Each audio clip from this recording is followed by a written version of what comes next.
And hello, hello, hello. I'm Dan Lutz, and here for another broadcast, just barely. Another overslept morning. Went to sleep at a normal time and got up just about 30 minutes ago. And it happened again. I said, "Oh my goodness, what's going on?" Well, it must be all this energy. I have a lot of excitement about today. After talking with Tank, my late night, and then I spoke with him this morning. So there's things that are going on. We'll cover that whenever he gets on the air. So it's an exciting time anyway.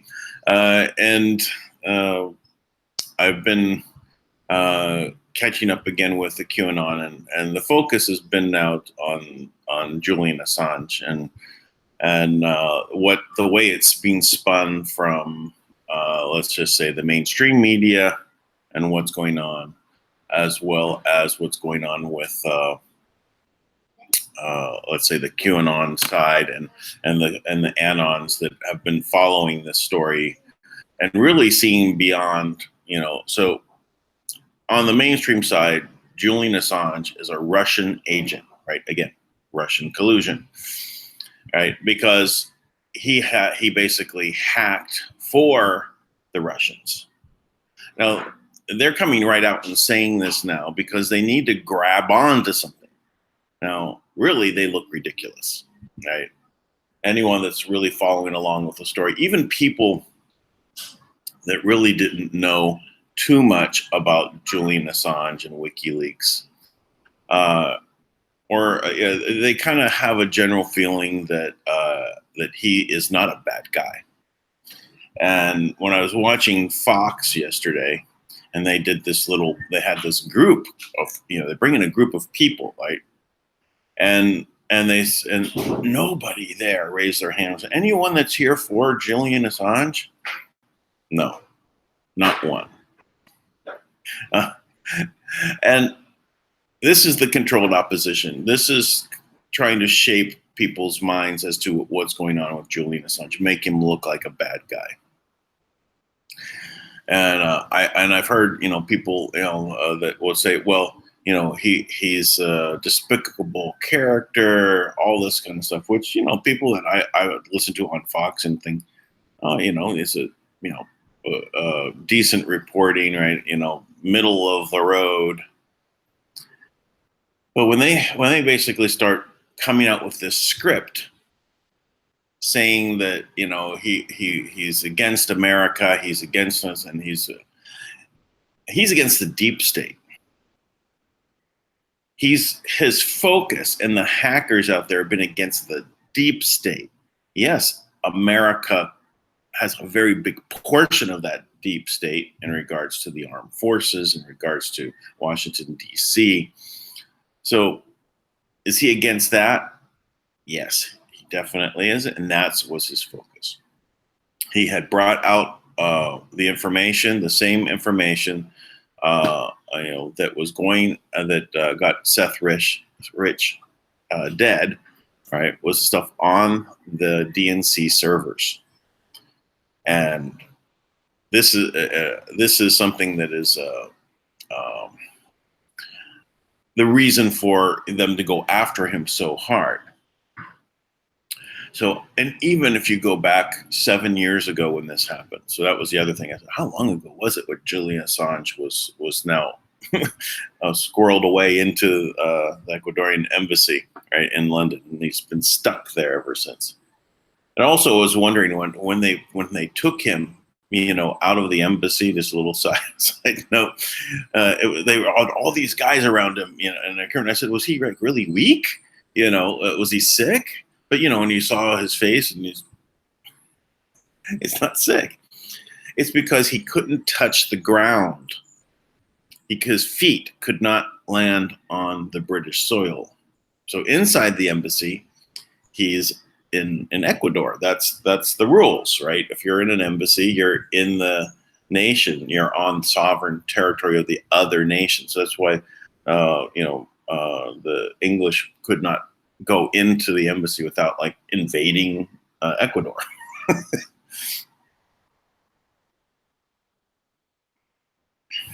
So they were lifting him up and carrying him. So anyway, that was one of the reasons. So he was back 7 years ago. They were not calling him a Russian spy. Nobody did that. Not nobody. Never even came up all of this time, right? That he's working for the Russians. No. He's working for the hacking group. So the hacking group, or that they're in cahoots, right? There was a lot of that talking about hacking and the bad guys and anonymous, right? The anonymous hacking group, and so the anonymous hacking group, it was like fighting the beast, right? All of these efforts are individuals, the patriots, the ones that stood up against the birth certificate entities that were forcing them into a position of servitude.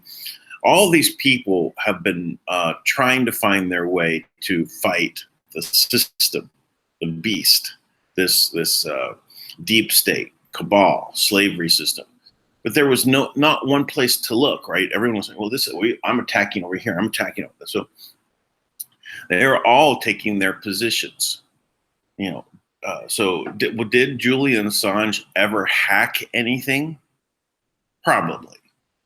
Did he hack what they're talking about now? No. Did he hack, military or U.S. things? Maybe yes, maybe no.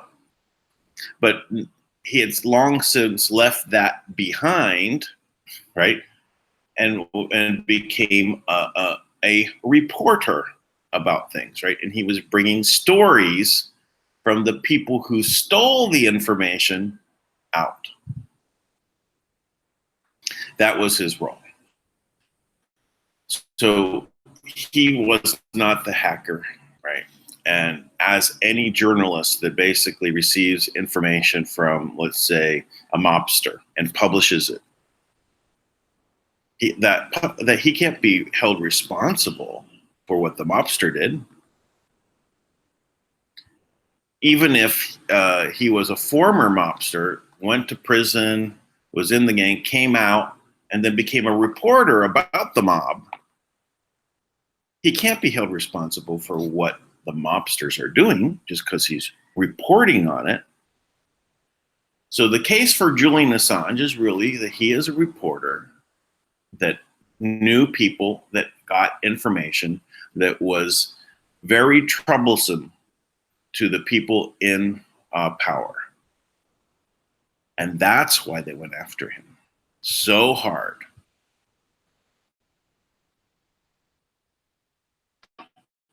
And now do they have him, right? They've got him in their grip, or do they? I think not. I think he's protected.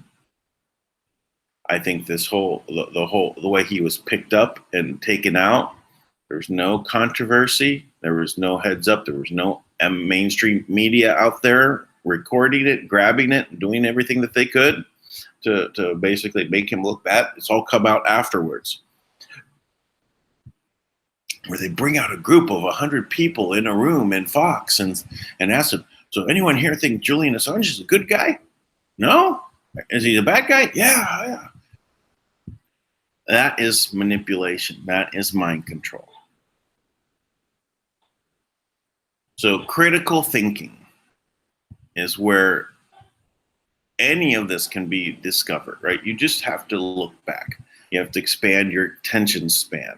You have to get off of the 6-minute attention span, even though our whole society is trained to move you on so you're not thinking about anything too long. Maybe it's a good reason we're doing 3-hour broadcasts. But I don't know. Maybe we're also jumping around on topics quite a lot too. But yeah, in general, a concentration on one thing is very good. That's why puzzles and things are very good to wake up the mind and train the mind. QAnon is all about puzzles and waking up the population. The Great Awakening. So now they've picked up Julian Assange, and we have this now escalation of who he is. Now he's the Russian spy, and why would they now call him the Russian spy? Right? Because they need the bad Russian now, right? Trump slipped away. He's not the bad Russian spy anymore. He's not a Russian asset. Now it's Julian Assange. They're looking for Russians everywhere. The Russians are coming. The Russians are coming. So I'm still drinking my tea, morning tea.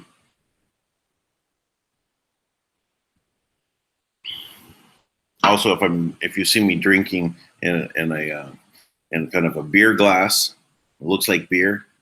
It's iced tea. I like beer. I don't drink it too much. I don't drink too much in general, but a lot of people say, "Well, what kind of beer are you drinking?" I'm not drinking tea. Usually a berry tea, strawberry or wild berry, cranberry. Anyway, I digress. Attention span, focus.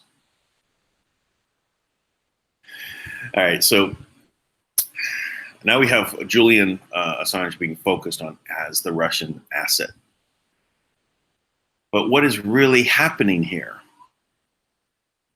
Is it any coincidence that Trump is now out of fire for being a Russian asset?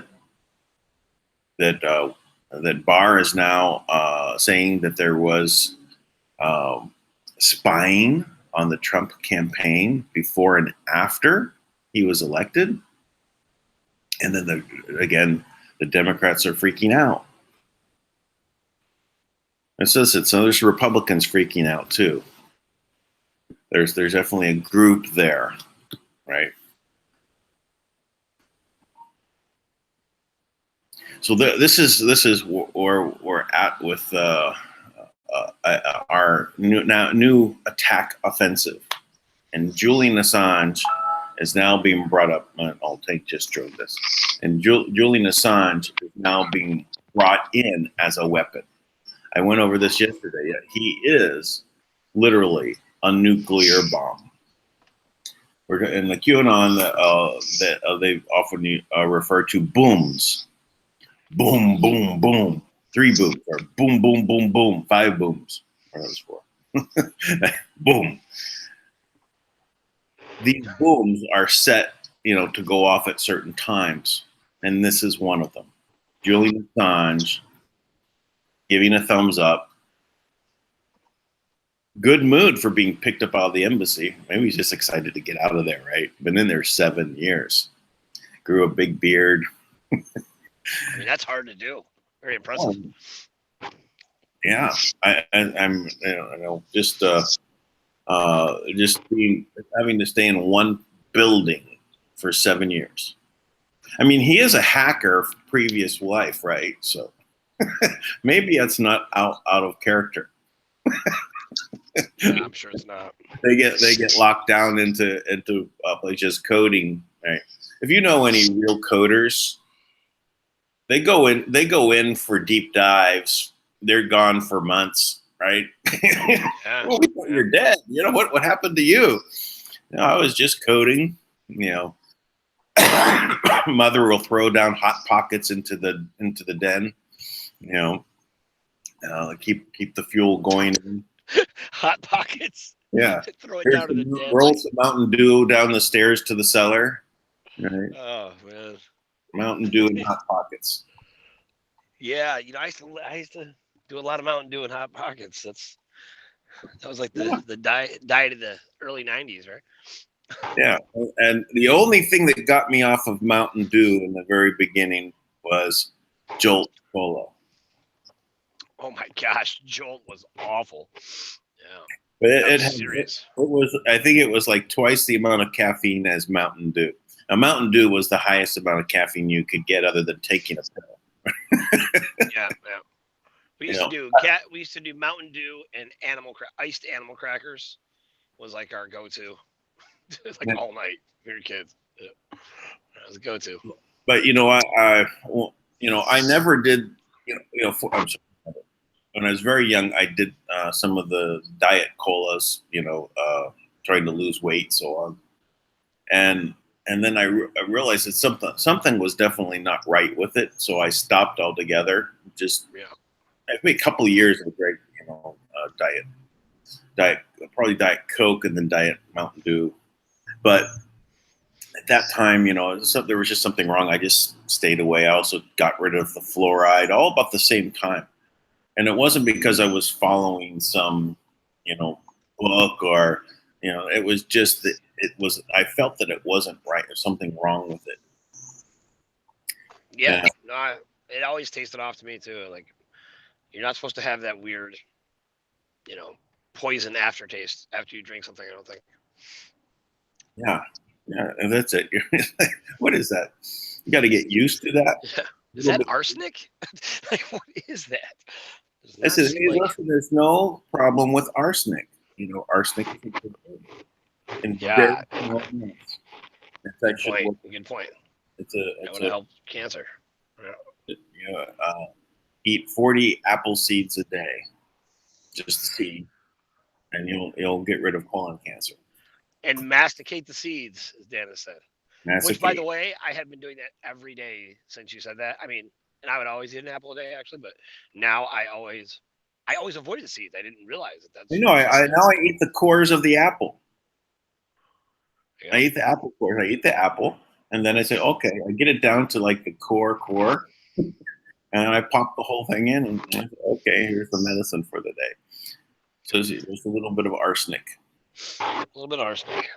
Yeah, apple a day keeps the cancer doctor away.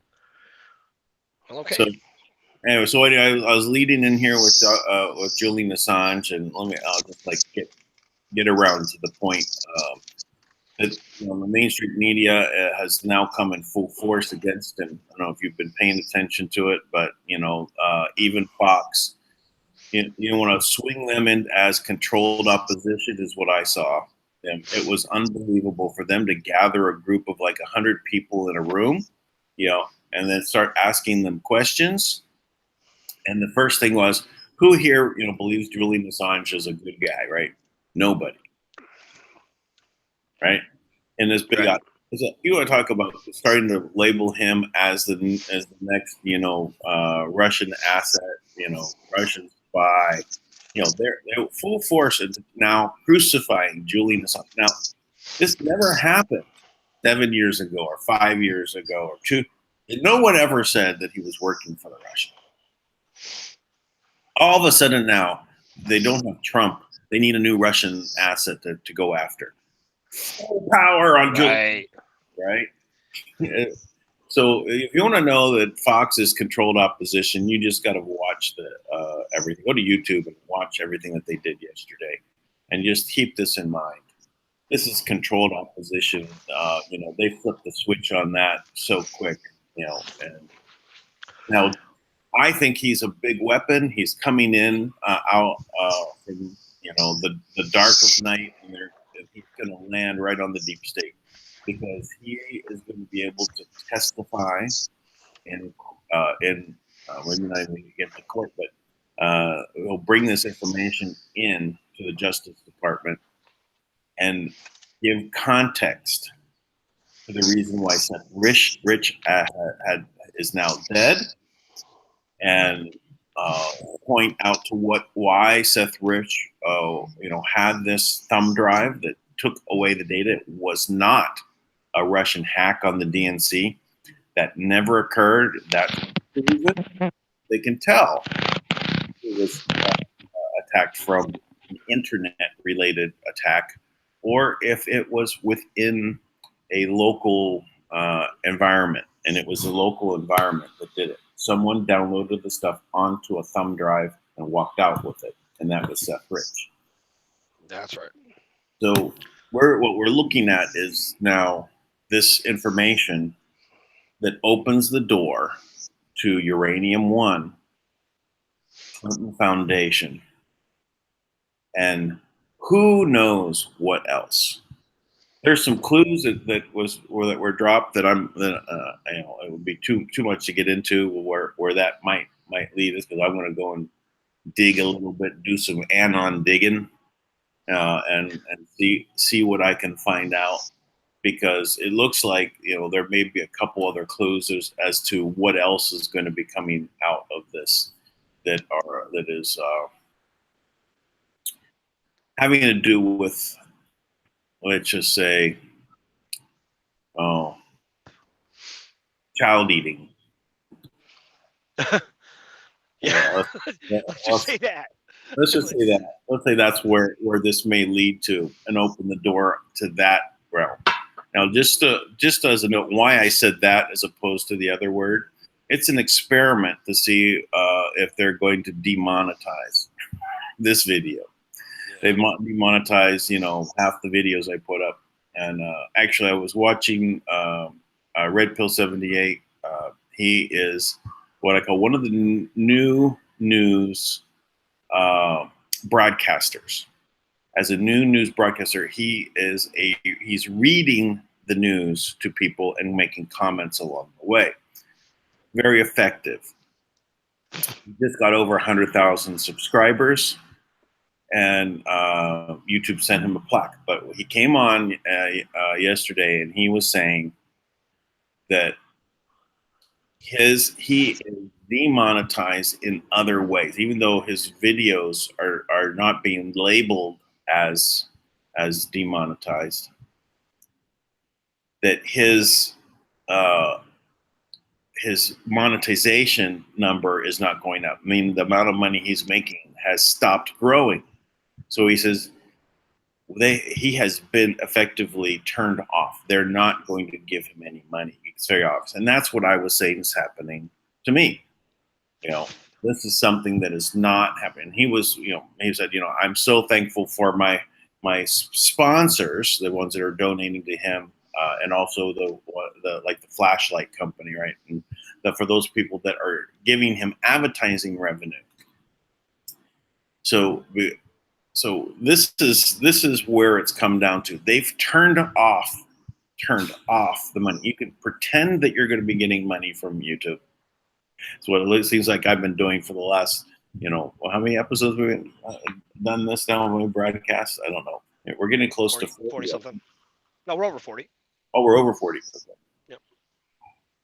So this is obviously that this is not happening. When I saw it just stop a week ago, actually, the funny thing is it went up $2 since yesterday to today. Yeah, because they had to prove you wrong. Yeah, I know. It's like so obvious, every day increase, every day increase, every day increase, every day increase. Well, and then here, let me throw something at you quick, because that goes along with this, which is a funny story from when I first graduated college, right?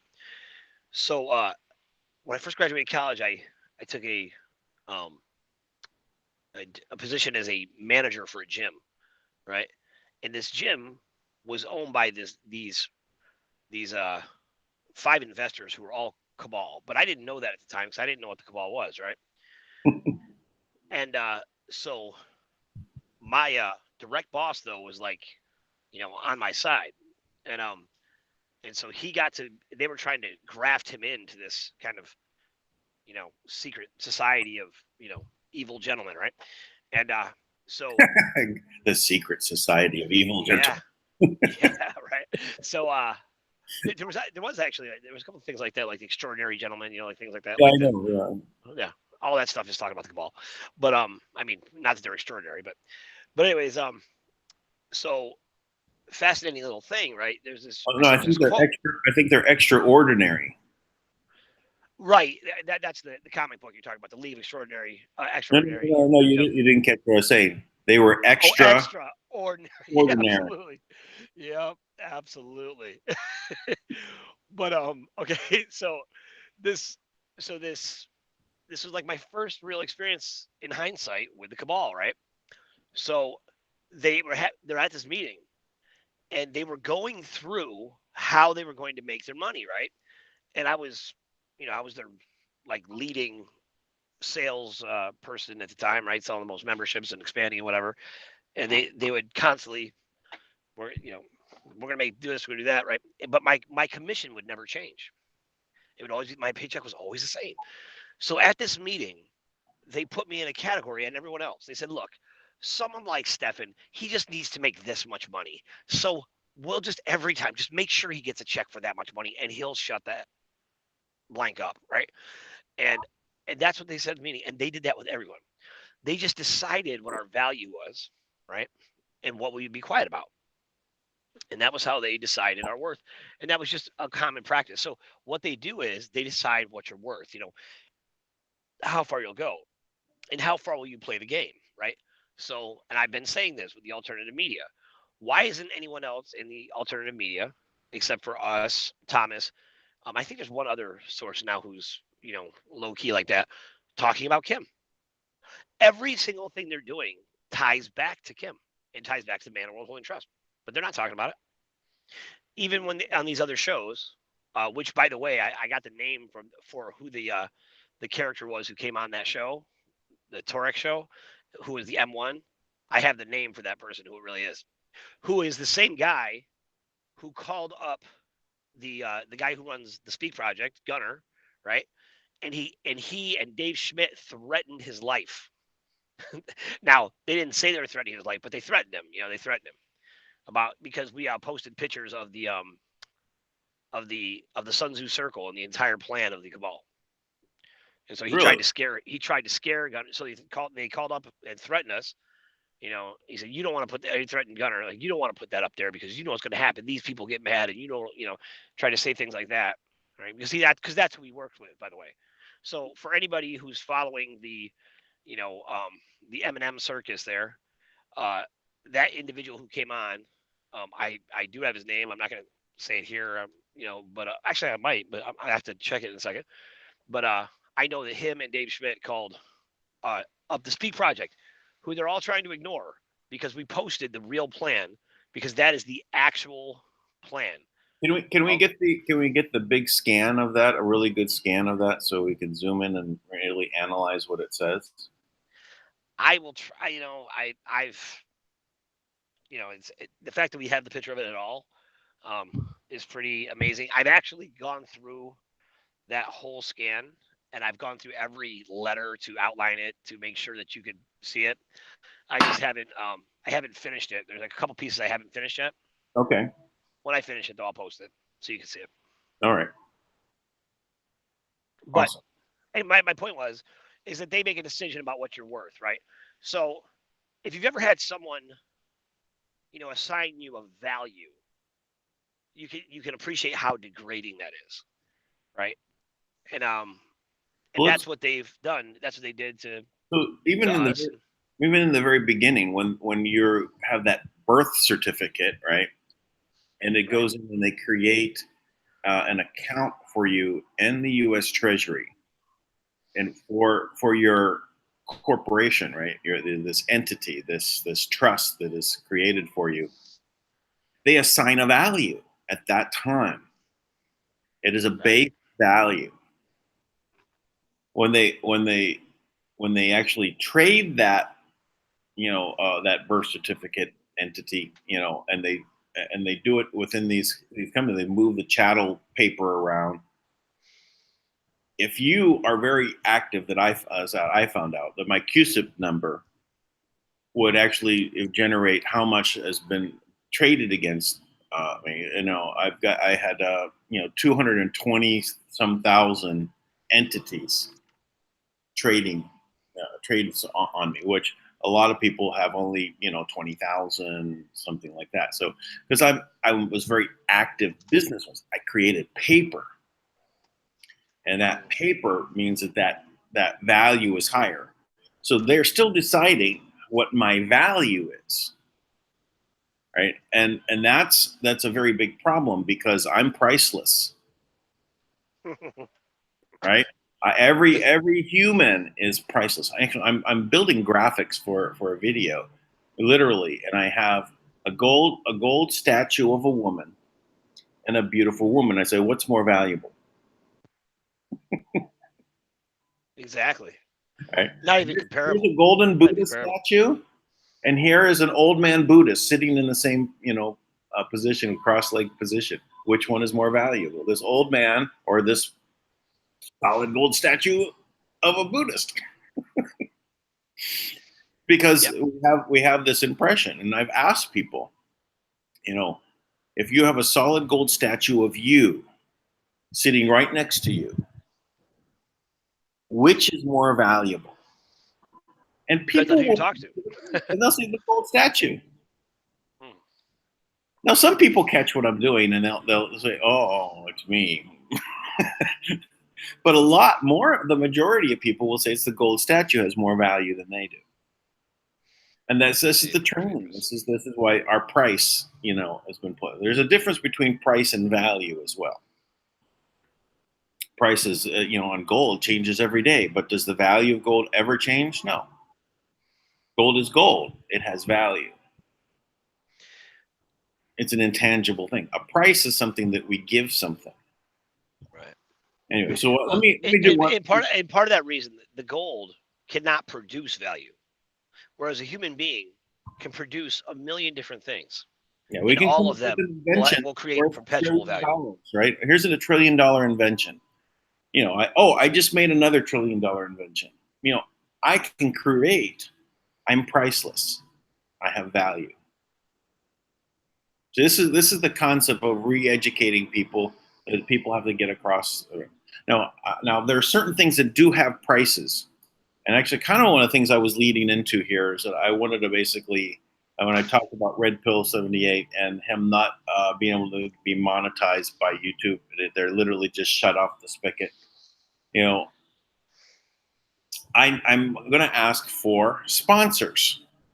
If there's someone who has a product that would like me to evaluate their product and then offer it for sale on my broadcast, I can go ahead and do a commercial, a paid promotion, and put that on the broadcast.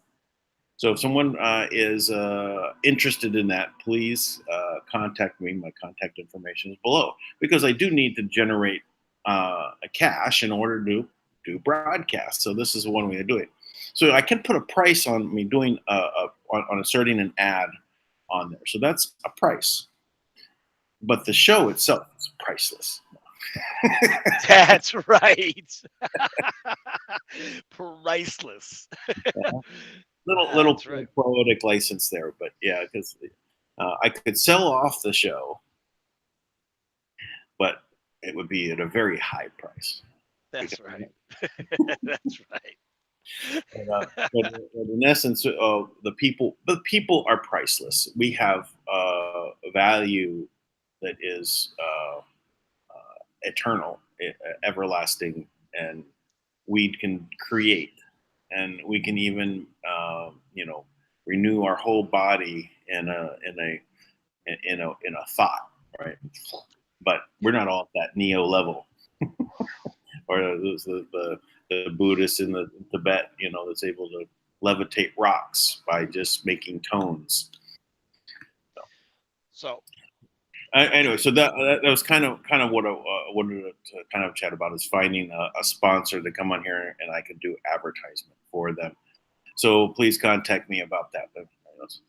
That's a side commercial, other than the other ways in which, if you can join me in the Kringle Society and work on developing abundance economy in this way, you can do that as well. But there's a lot going on there, a lot of changes, and you can make it's like ongoing passive income and residual income coming from it now, which has just started like yesterday. I think it just started yesterday, and it's 3 years getting to the point of building this abundance-based economy, and people are buying houses and cars and dinner and everything else using TBC. But you got to barter. You got to use it as a medium of exchange, opposed to the other cryptocurrencies out there that are all draw you into this casino market, right? And they bring you in. So it's quite different. It's not the same as the others. It's about the community, and the graphics I was telling you I was building are for a new video for the Kringle coin, and describing where we get our value is from the people, right? And what the price is set by the gold market in an algorithm reflecting how many members we have. So anyway, well, sorry to divert a little bit there. So, okay. Anyway, so why don't we get into a update? Sure. Right? Let's do that. Okay, so this is all very, very exciting, right now. So, uh, basically, to build on what I shared yesterday, that Kim had pulled the money back from the banks, which basically, again, would have put us on the brink of an economic collapse, because what would happen is she would give them, she would put all this money in, and in that would be included our project money, and their job was to clear the project money to our account, right? So that's what they were supposed to do, but they never do it, right? So they cleared their money, right? So they obviously know the money is real. Excuse me, but they didn't clear our money. So because they didn't do that on Wednesday, probably because they were planning to do the RV on Wednesday, and they were probably going to try to steal the money that we had there for the projects, right? And so Kim pulled all the money back. So again, the RV didn't go. And by the way, their whole plan with the RV was to steal the money from the Manna World Holding Trust. That's why everybody who's holding their breath tonight and you're waiting on the RV, it is not going to happen. They're never going to crack the system. So what Kim did was she, in addition, because the agencies who are responsible to protect the people of the United States and the Secret Service, whose part of their job is to protect the U.S. dollar, they have not successfully performed their duties. Kim revoked their ability and their authority to view the financial system completely. So they cannot see anything that is happening in the financial system at this point. They don't have any access. So there's that. Now, in addition, she gave them an offer. And what she did was she deposited the money again, because she doesn't want to crash the economy. She put the money there again. And this is the only offer, and it is a take it or leave it offer. 80% of the money will go for the projects, for us, for the people. 20% will go to the bank. Now, remember what I told you before. For every dollar she would put in for the projects, she would give $1 to the banks so they could have it to create liquidity. Well, she's taken that away because they didn't honor their deal. So it's now 80% of the money. Now, you want to talk about transmutation? She has now taken the evil that they perpetuated against all of us, that they were going to use the RV for, to crash the world economy and steal this money from us, and she's given it back to us, right? So literally, the power has completely shifted to the people. Not only that, they can't even touch that liquidity until our project accounts are cleared first. Awesome. Yeah, that's awesome. Now, here's the next part.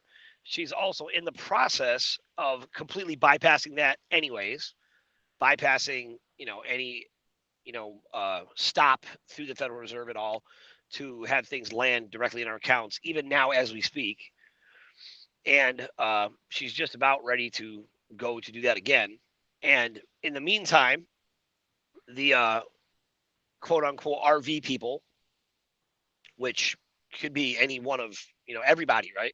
So that's everybody basically who's involved with the Chinese elders, who thinks they're benevolent, who's, creating fabricated M1s and making threats on the, to, people on the Speak Project, and all these different versions of people who think that they have the whole financial system figured out because they hang out with a bunch of rich guys and royals, who've been holding the world hostage for, thousands of years. All those guys, they currently have a bounty out on Kim's head, right? So they have a contract out there on her. And please believe me when I say this, for anyone out there, any mercenary who's trying to, thinks, hey, I'm going to get rich by taking out Kim. If you take out Kim, you take out everybody, number one. Number two, everybody who goes to take out Kim, they come back in a body bag. So if I was you, I would highly recommend a different course of action. Highly recommend a different course of action because you will never get to her. She is not only is she formidable, the people who held the entire world hostage for thousands of years, they didn't die by accident. Okay. There was a point where Kim had to defend herself, and they are all gone. Just FYI. And she's still standing. So for anybody who thinks they're going to find a way in, I'd really think about it again. Then she's guarded by a group who um, is as fierce or more fierce than the famed Shaka Zulu warriors who, from what I understand, traveled through portals through time and space and dimensions, you know, and are are feared.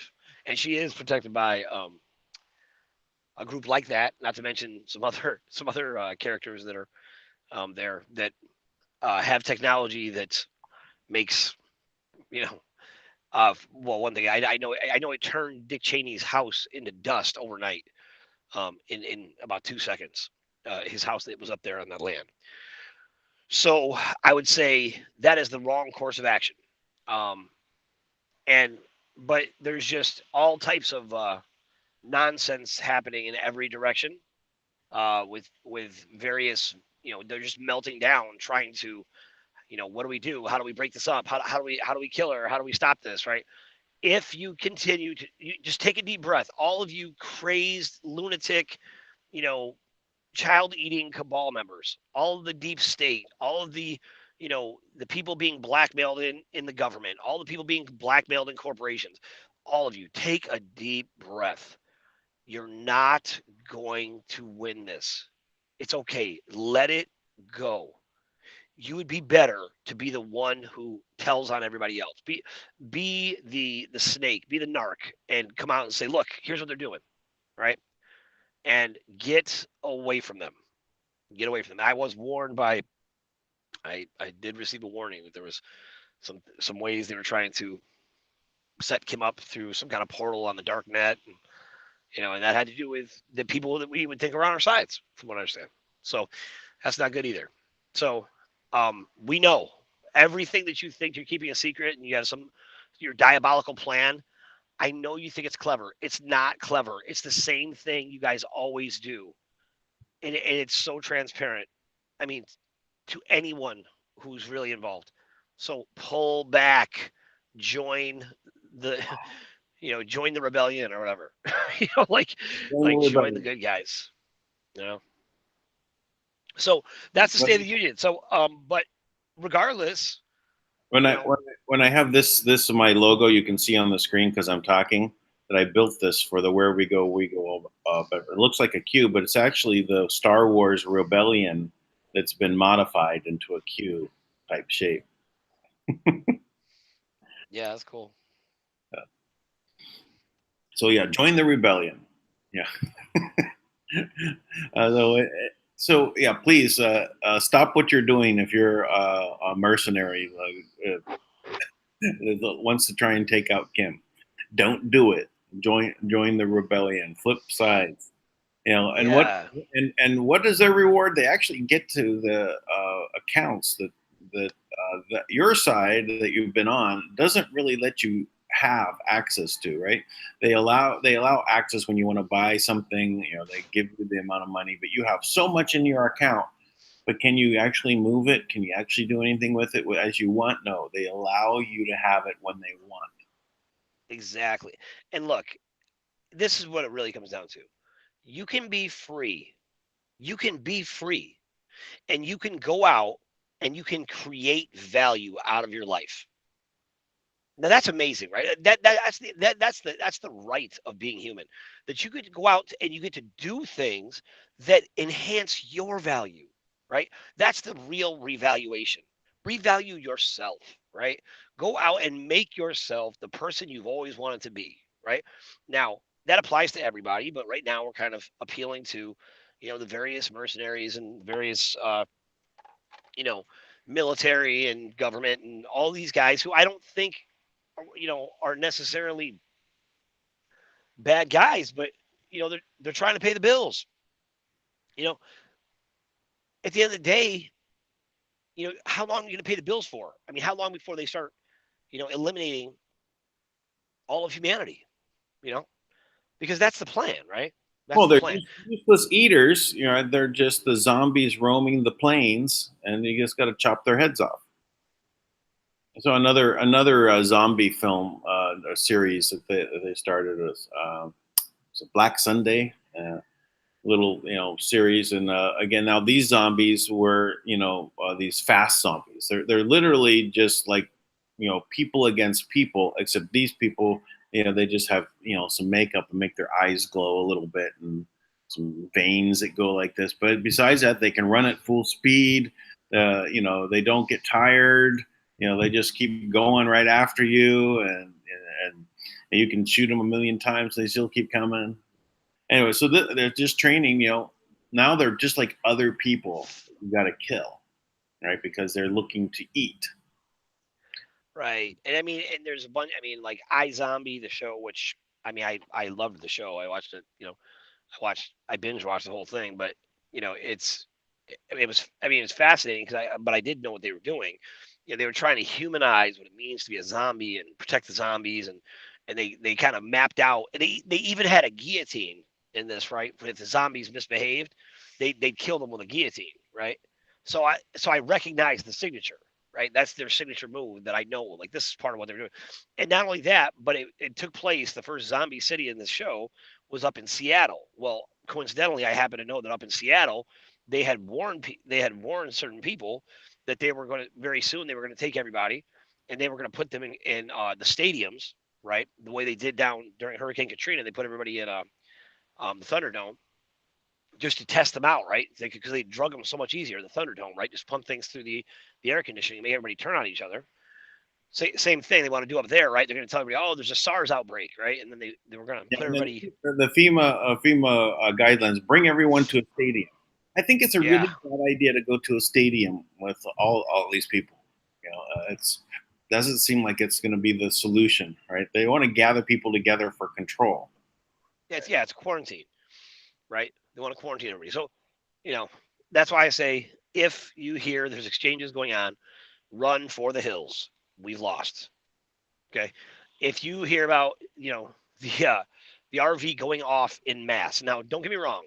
I know at the top of the rock in New York City at Rockefeller Center, which is the same place where um, I never can remember what it's called, the ISS or the faction of the CIA that George Bush set up. That they are still in operation. They're still there running at Rockefeller Center right now. And so it makes sense at the top of the rock, they would have these big parties, right? And I know the guy who worked the parties. I mean, I've talked to him. And so Rockefeller Center, would be up there, and they'd have all these people come in to do exchanges, right? And everybody would get a black card, and they get treated like a king for a weekend. But you know what? The black card you got to pay off every month, right? And they never got access to their liquidity. So I've talked to those people too, right? Who had a black card, ran that thing up, and then they can't pay it off, right? And they're just creating this debt, for these people, and they're not really exchanging them. What they do is they give them an illegal SKR that they can't even see, right? They can't even access it. And right now, there's another group out of uh, Well, let's just say the planner. Let's say the lower level planners, about people that are controlling the people that are in the GCR, and you have then underneath them you have the large groups leaders, right? And these group leaders have been gathering up thousands of people underneath them, right? So these group leaders are going to be rewarded, right, and given special privileges, right? As they brought all these people in. But they're going to bring, these are going to be the ones that bring them to the stadiums. These are going to be the people that are, and then after that's all done and everyone's been zombified or whatever, implanted with chips and turned into drone soldiers, who knows? Whatever the actual overall plan is, maybe it's just chopping off the heads. If you don't comply, your head gets chopped off. Yeah. Well, no, think about it. That would be a bad use of assets, right? Better to look to the what if anybody remembers the calls that we had, and Dr. WC let me interview Jared Rand and really let me manage the call for the most part. Back in, I don't know when it was, 2017 maybe, and Jared, and this is when Fisher was Fisher and I used to come up with plans together all the time on how to disrupt what they were doing, right? So Fisher was fired up that they had not gone because he knew a lot of what was going on, but he was still a little bit in the dark, right? With very little. Only once Kim came in, then he figured out what was going on, and he and I, we always stayed cool, but he couldn't really talk to me anymore because they monitored him so carefully. But Fisher we were talking about what was going on, and he said, "You have the right to your self-righteous indignation." And he basically told me to go out and pick a fight with him, right? So I did, and he wasn't satisfied with the way I was doing it. So he came on the call, and he went off. I mean, and this guy was, I mean, he would be on calls, man. Like, anybody who knows Fisher, the guy is legendary, right? Because he'd be on a call for 10 hours, right? Helping everybody because people would come in waves, right? There'd be, a few hundred people, maybe 1,000 people on a call, and then a couple hundred would fall off, a couple new, another few hundred would come on, and he would sit there and go through everything with people. He would explain the TDAs. He would explain, I mean, he was so, in the system. He would explain galactics. He would explain the CIA. He would explain all these different aspects, everything he knew about, right? And the only time I was ever really able to tell him something he didn't know about was from Kim. Because then when I mentioned Kim, he goes, well, I remember him saying, well, that would make sense, actually. And he put the pieces together, but Fisher used to do like CIA talk.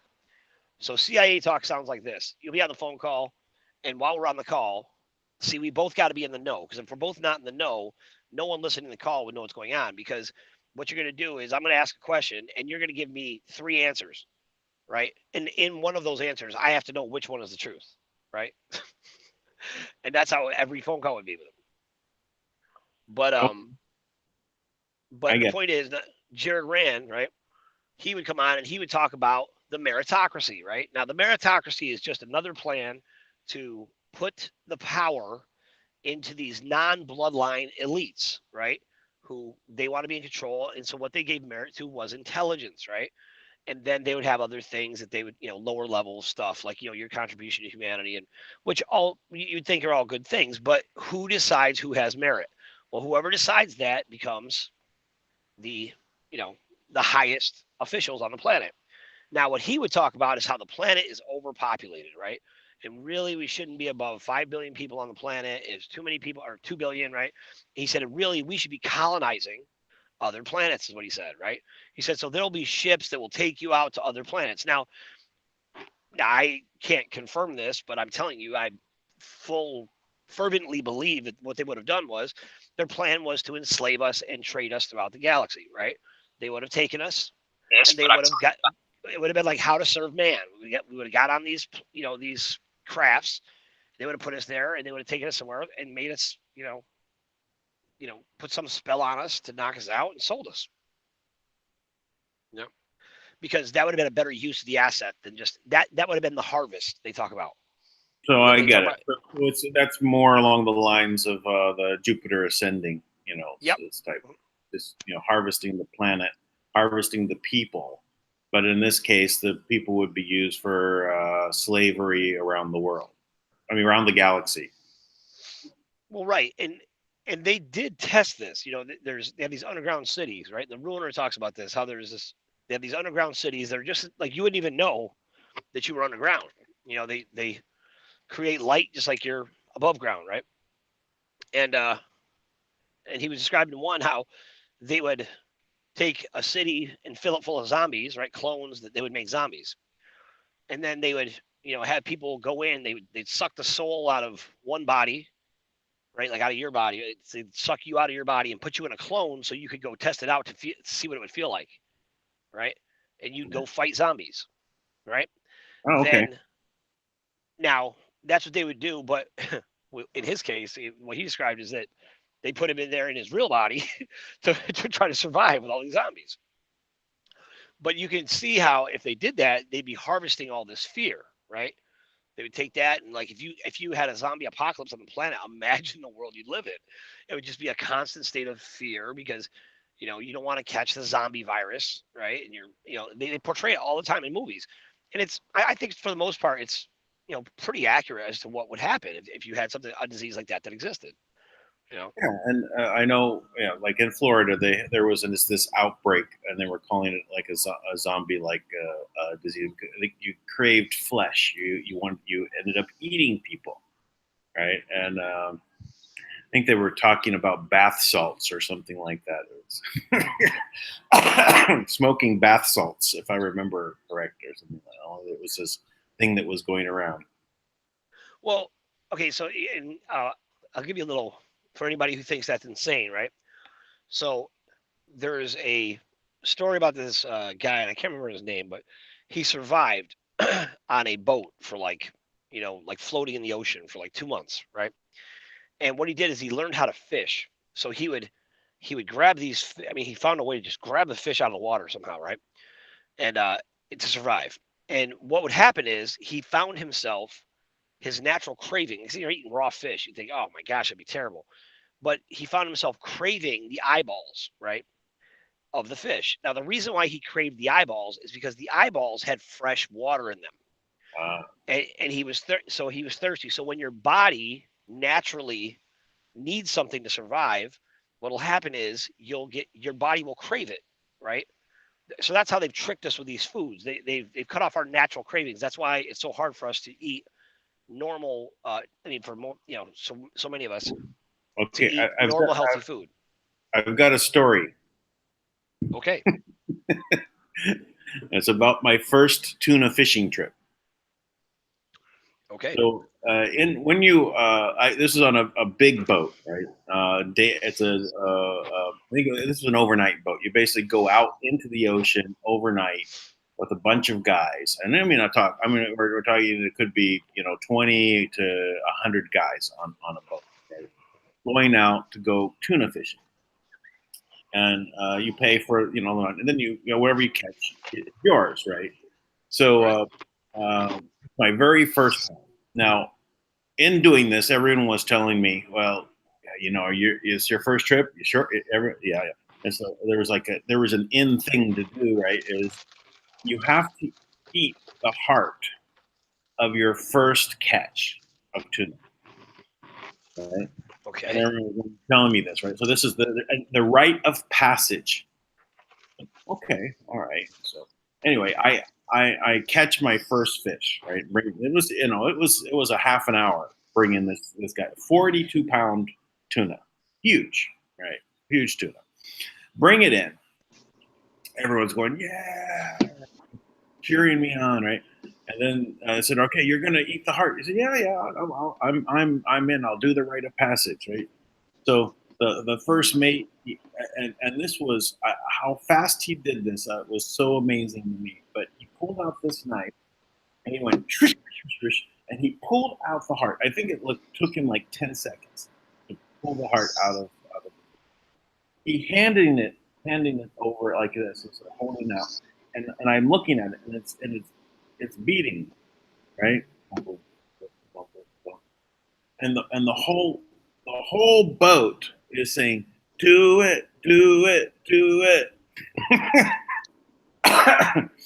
So, I haven't done this before, so I'm looking at this with your heart, and I'm like, so I grabbed it like this, and I'm thinking, okay, I'm going to do this. I'm thinking, sushi, sushi, sushi, because I love sushi, right? So I take it, I eat it, and this It was sushi, right? I love sushi. I had no problem.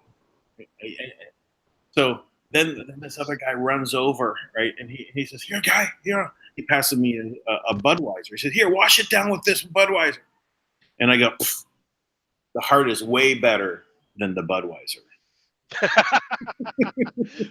we only do microbrews. We only do microbrews. Anyway, so sorry for that. That's my. It reminded me that the craving for sushi. Right. So craving for fish eyeballs. Right.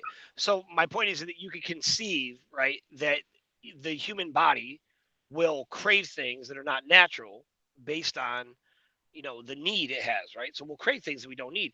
So what this disease would do is it would basically be a flesh-eating virus, right? And so then the natural craving of the body becomes eating someone else's flesh, right, to try to consume it. That's what the logic is. It's like it's kind of like with cancer. The reason why people die from cancer is usually because the chemotherapy makes it impossible to maintain any muscle mass, right? So your body can't continue to function because it can't. The muscles atrophy and you're not strong enough. That's why the best way to maintain longevity over the longest period of time is not yoga or walking or running or cardio. It's weight training, right? Like all studies show that over the long term, the more you're able to maintain muscle mass, the higher quality of life you have and older you live.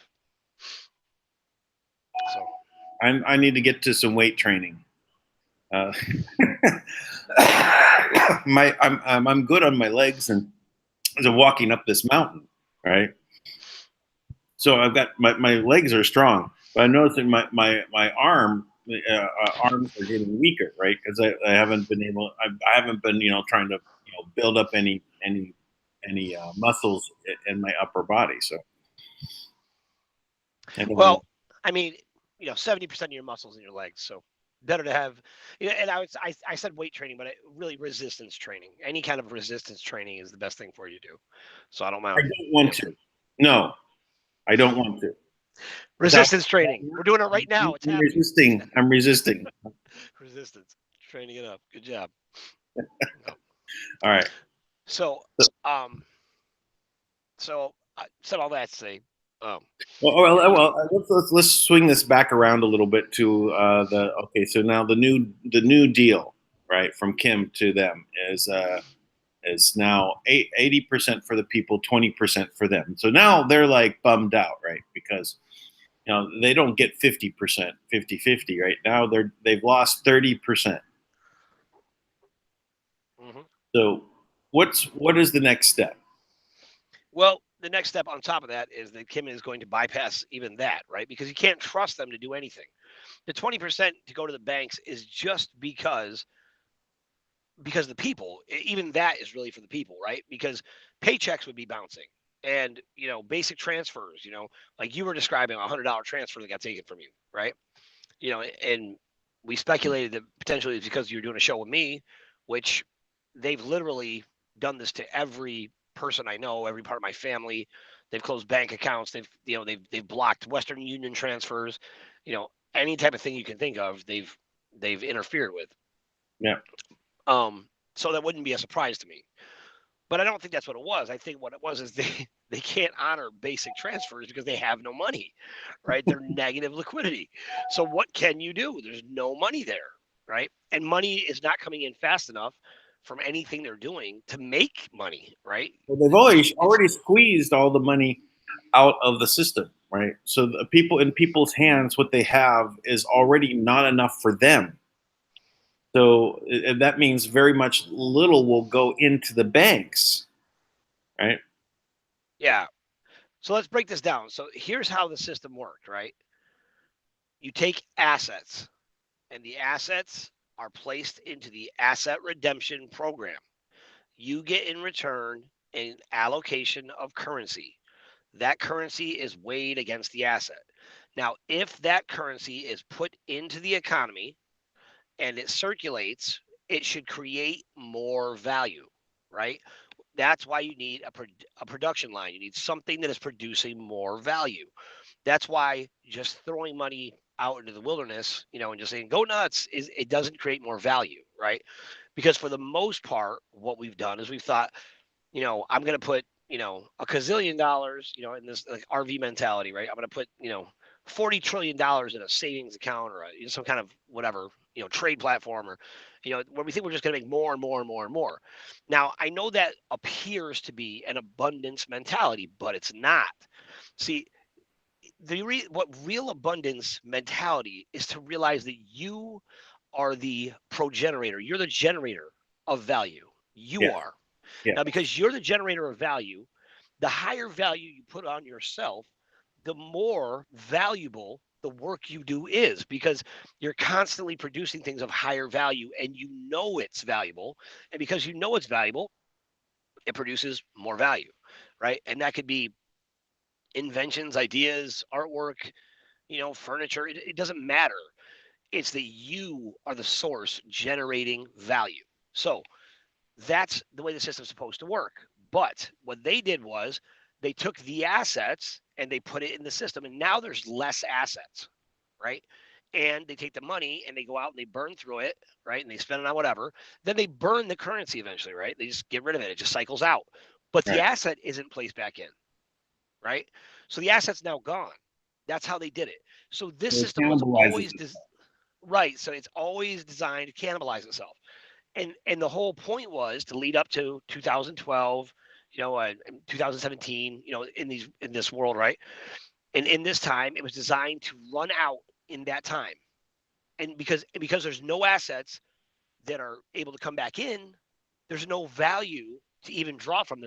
There's no substance to create from, so to speak. And because we attached all of our value to currency, then there's nothing left. Right now, what they would have done, we would have been counted a loss. The planet would have been, you could have just destroyed us because we became useless because we didn't know that the true asset of the planet was always us. Right. And we are the generators. You're correct. The abundance model that I've been talking about, where the government is the source of the currency coming out into the economy, and there's no taxes coming back. What is, though, there's a connection between the people who are creating asset, because if you create a patent or you create a hamburger, you've created an asset. One is going to be fleeting and turn into fertilizer, and the other is an invention that will go on and on. So, but these are productions and assets that last for periods of time. So, this production, this productive in essence, can now be used as what does go to the government to give them permission to then generate more currency. So it's a way to basically tie the people into the system in which they're control. It's what they do and that they have the direct benefit of. And so why does the currency flow into their hands when they come into a store? Right? Is because this actually pays in the other direction, right? It's paying into the people, right? Because they produced something, they did something. So I know it's a very much opposite system, but there is a function where we're recognizing the productivity of the people, the essence of being able to generate is in the people infinitely, and that's what we use as a mechanism to control an environment. So if a government creates a situation in which the people are very productive, that means more comes back in to the government in the form of the ability for them to produce more currency. So it's a feedback system. But again, it's always emanating and flowing out. So the cash never goes back into the government because they don't need to. They making the currency that they need. Right? I think this. I know you talk about this, Dan, but it needs some modification. First of all, then now your government gets to decide what you're worth. Number one. Number two, you're still putting a monetary value on every single task, so people are still strictly motivated by money. You're giving value to things that aren't really valuable. Like I guess on some like doing something and sending a text. I mean, I guess you put a low value. I mean, I mean, see low the value. principle. There's a principle Uh, there, but I just don't. I think we need better examples if you're going to prove it. Oh well, the only way to prove it is to do it. You know, there. Listen, I've had some talks with some economists, right? And their initial reaction is just as yours. Really, that they really that it's impossible. It can't function that way, and it's because of the previous their concepts, what they've walked into in their lives, for theories that have been around for hundreds of years, and those same theories have brought us to where we're at. It's being in that exact system. I have to literally walk them out, by with little tiny crumbs, right? And then they get to understand what I'm talking about is something that's completely different. It's not going to follow the rules of the old system. So economists will definitely have the hardest time dealing with this because they're all set in their principles and what works and what doesn't work. To get to the point where they literally can see something that's completely different, functioning completely differently. That's it. I'm not saying that the system that I'm describing is going to be perfect, or if I say, people texting can get paid, it's just like giving likes on YouTube, which, we're at 46 likes and 135 watching. And by the way, congratulations, guys, that are in the chat, because they're listing. It's pretty funny to watch the number of views of people watching right now, and the number of likes, and they're all over the place. Everyone's seeing something different. Here's one. Yeah, one was, what was it? He said, one's 29 likes and 120 watching, right? And another one is right after there's a 140 watching, 41 likes. And someone else was saying, what's that one? Oh yeah, caught the screen showing only 5 or 6 viewing, and then the same timestamp later, it was 142. Wow. Yep. Yeah. Right, and for me, it's at 136 right now and 48. Like. So go ahead and pound that like. Let's see if we can bump that up. But I congratulate people for taking this on their own to kind of just start putting this information up so everyone can see that there's differences around the world. Some are vast, right? So some are way off of what the others are seeing, and some are right on. There's 158 watching on the cell phone, and then on the PC it's 124. So you can see that there is no it's not consistent, right?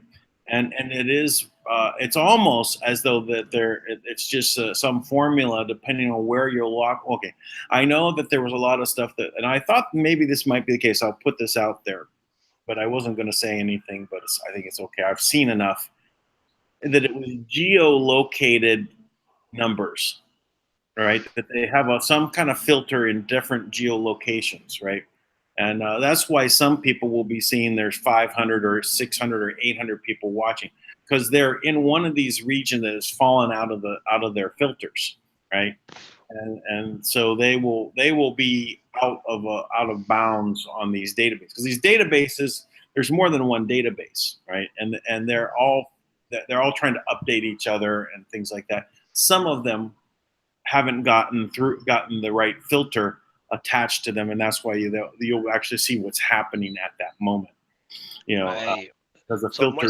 Yeah, as you have new viewers, I'm sure it pops in.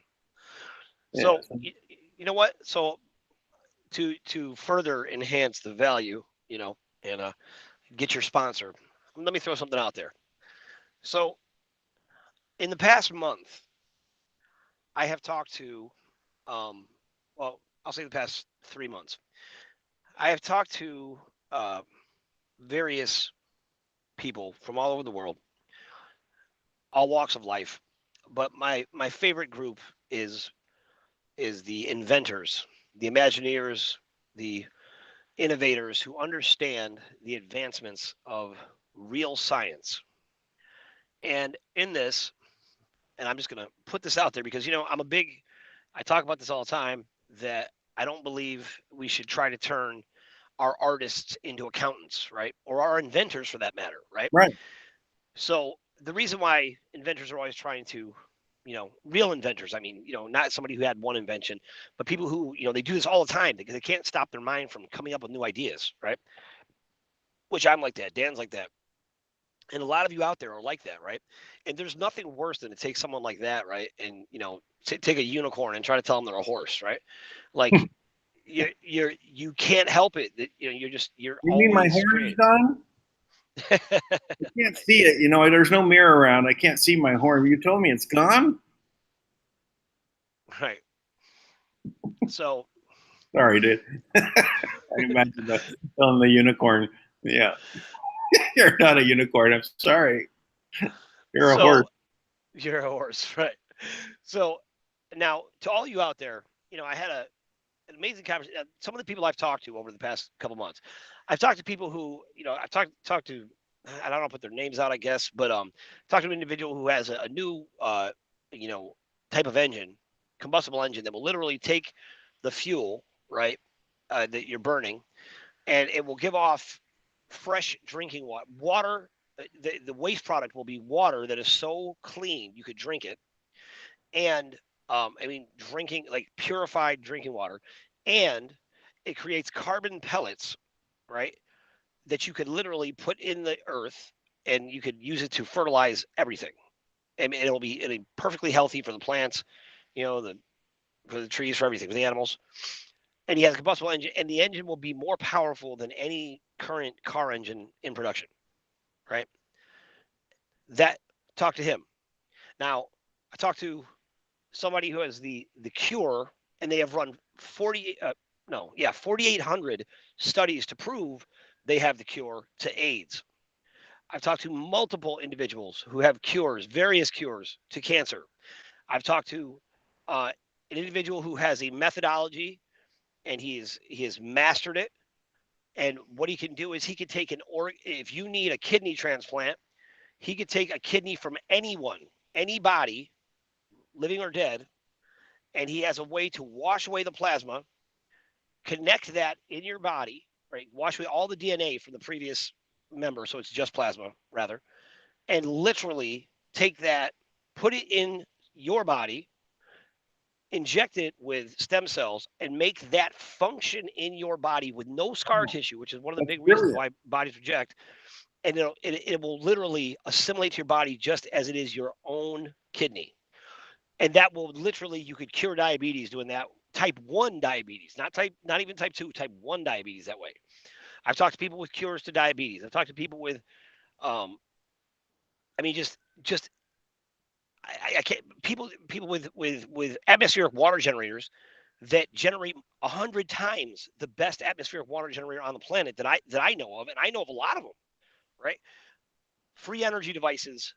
I've got half a dozen different, at least, but more like a dozen different groups who have all created a versions of free energy devices that can produce real energy that will run right now, and they are ready to go. They're ready to go. So why are they working so hard to suppress us? Because when we step up, the whole world changes. Right. All the myths and fears and ways they've held us hostage, they all fall away. And then the next step is accountability. Why in the heaven have you kept this from us? What were you trying to accomplish? How on earth did the dollar become more valuable than a human life? How's that possible? Right. So here's what I offer the gentleman today. I had a lovely conversation with a man. I can't wait to see what he's going to do. I'm so excited. And I'll tell you, we are doing this. I am going to create a research center. Um, and we're going to have that guarded by the most elite security in the world.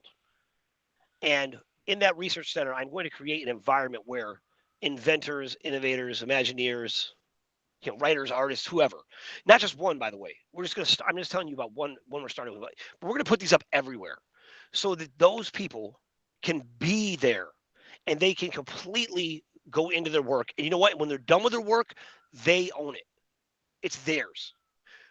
But I'll tell you what, I'm committed. I will give you the environment so you can be exactly who you are, and you don't have to worry about being an accountant or making money, because we'll make sure that you have enough money. We will act in your best interest always. We'll be completely transparent, and we will give you all the keys to the castle. We're not going to tell you a bunch of lies about, oh, you know what, we need to keep this a secret. The public can't handle this. We need to take this from you. It's too dangerous.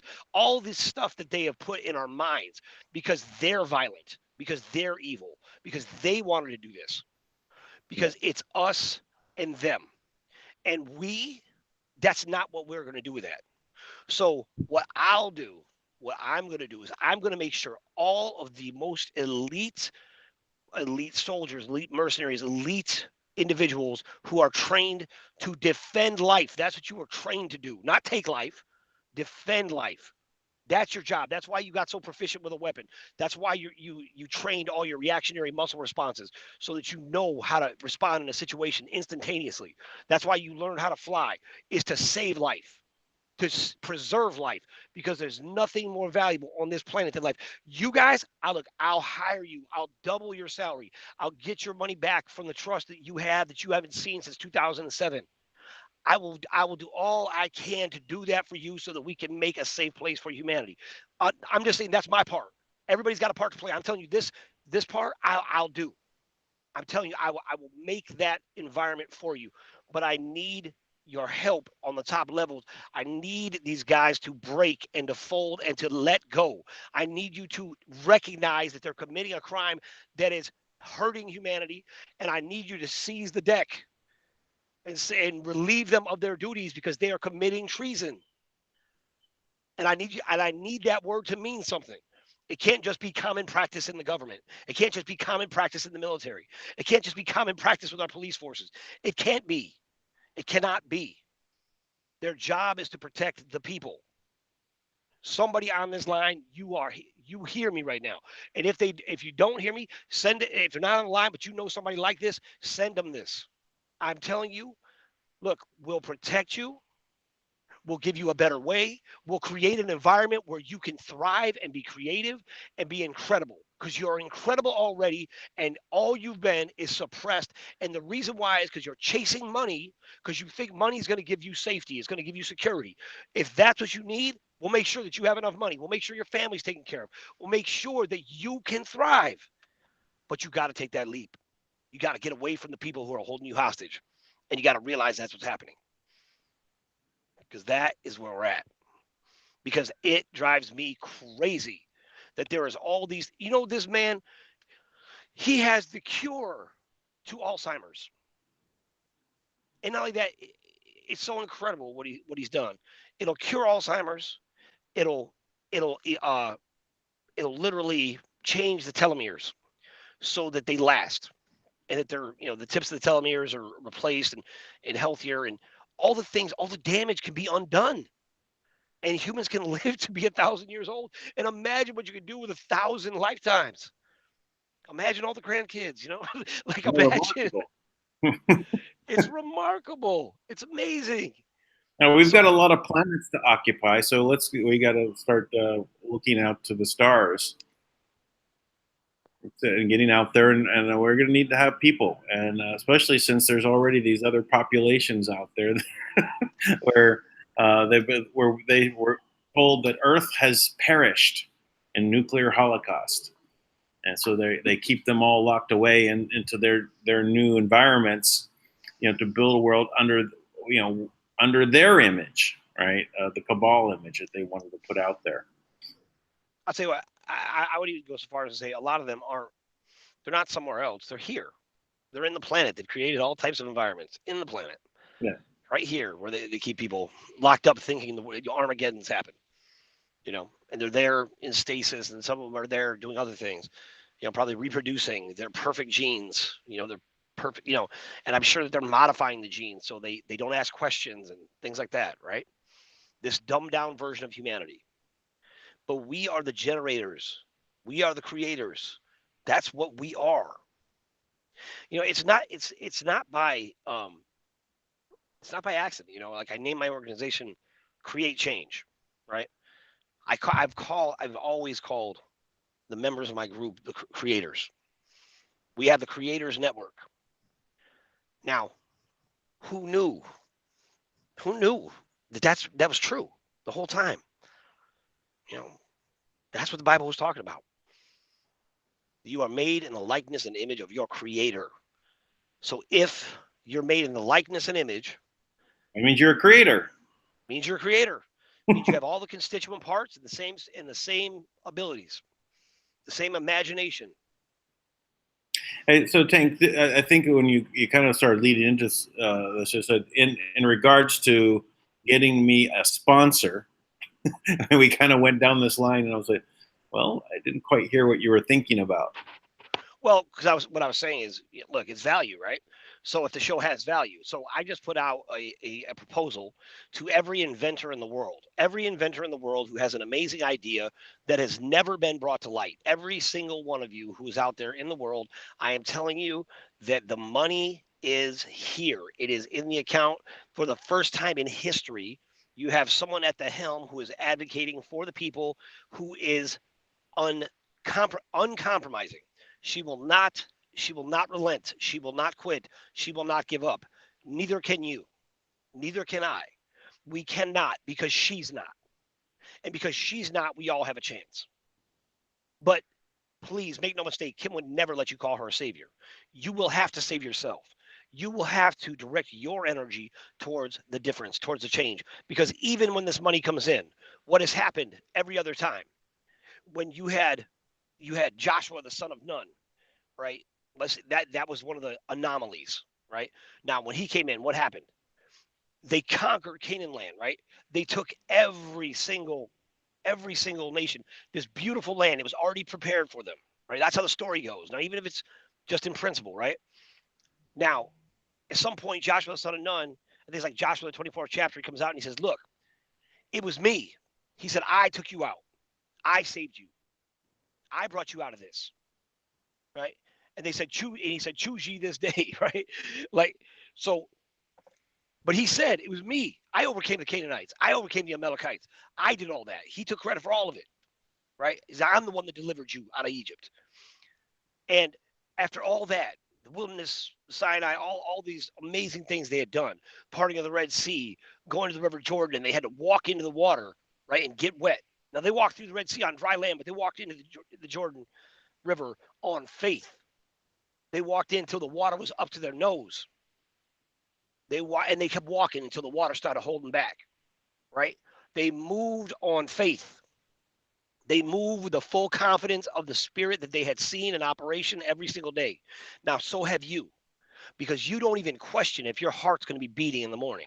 You don't question if the sun's coming up in the morning. You don't even know how you breathe. You just do it. So you have been demonstrating your whole life that the will to live is in you, that the will to just cause things to happen just happens. When you want a sandwich, right, you don't sit there and try to manifest it. You get up, you go get some bread, you get some meat, you get some lettuce, right, some tomatoes, mayonnaise, you make a sandwich, and you manifested it. Yeah, you're making me hungry, man. I mean, you are manifesting your reality in many, many ways. You manifested me being hungry. So, see, exactly. So my point is, all this, right? All this stuff happened. So what happened after Joshua? Then they wanted a king, and that was the downfall, right? They needed to worship someone. They needed someone who would rule over them. You had the Messiah come in, right? The way, and I'm just using the text the way it reads. When the Messiah came in on the day of Pentecost, 120 received the Holy Spirit in the upper room. Later that same day, another 3,000. As time went on, they went and preached the word all over the world, and 30,000 received the Holy Spirit. Now you have all these people conscious of who they are as creators. They were healing all types of sickness, all types of disease, every place they went. What happened? Well, the Romans had to get a handle on this. Right. That's right. So that's what they did. They started. People can't know that they're creators. That's right. So they started eliminating them. So now, 2,000 years later, we have the same genetic anomaly. but it doesn't matter.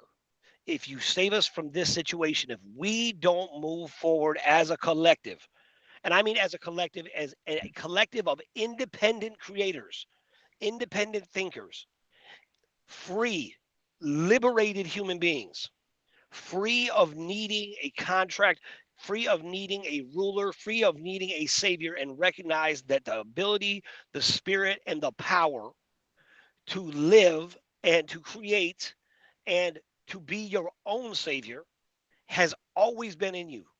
And when you activate that and you know that's alive, you know that's real, you don't need somebody to tell you what to do. You know what to do.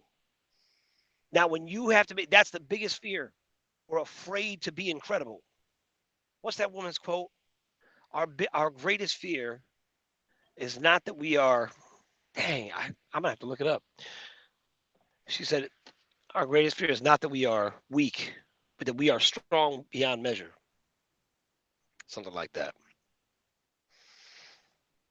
Well, I'm telling you that that's our fear. we're strong beyond measure. Together we are strong. We have to do this together. We need to all stand up. I'm watching some of our comments in our super chat, and people are saying the same thing. So people are getting it, and it's spreading and it's spreading. But again, I didn't hear what you were saying about a sponsor. What I'm doing is I'm bringing value. Sponsors come because there's value. I see what you're saying. Okay, I thought you had had a particular idea about bringing a particular sponsor. You're just saying because you're bringing value, the sponsor should come here, right? I agree. All right, here let me read this quote. Our deepest fear is not that we are inadequate. Our deepest fear is that we are powerful beyond measure. It is our light, not our darkness, that most frightens us. Your playing small does not serve the world. There is nothing enlightened about shrinking so that other people won't feel insecure around you. We are all meant to shine as children do. It's not just in some of us, it is in everyone. And as we let our own light shine, we unconsciously give other people permission to do the same. As we are liberated from our own fear, our presence automatically liberates others. That's Marianne Williamson. I love that quote. Amazing. Nah, but I'll tell you, I I wish that I could claim that quote as my own because even when I read that, I believe that with my whole heart. That is our job. Our job is to shine. And when your light shines, what happens is somebody else has got a light and it's dim and they see your light and they turn their light on and then they start coming to you. So you start walking towards the same place. Now all of a sudden you're illuminating a greater field of energy, a greater light. So you could see more of the whole picture. And the more of us that shine, the more of us that are willing to step out, the more of us that are willing to face being embarrassed for telling the truth instead of fitting in so we can tell a lie. So we can continue to perpetuate the same lie that we've all accepted as being reality, thus creating this diminished version of ourselves. I want to give people the opportunity to be the best version of themselves. But most of us are so convinced that we are only something, that all we need is this, that all we are is this. We don't even consider what we can be. We've forgotten when we dreamt about being something more. We've forgotten what it feels like to live with reckless abandon, filled with hope, not limited by what we couldn't do, always testing to see what we could do. I want you to remember that.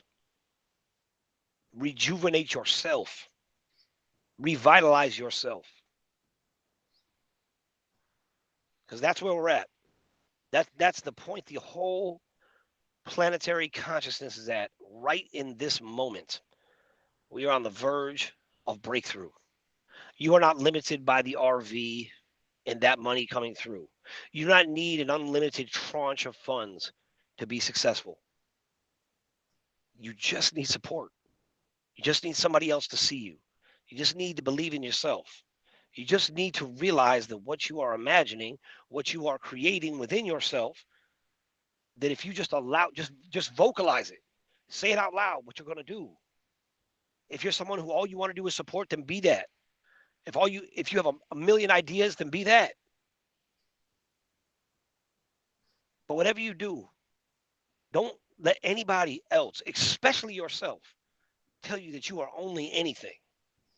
You don't even have a glimpse into all that you are to say that you're only anything. Because you can be whatever you want.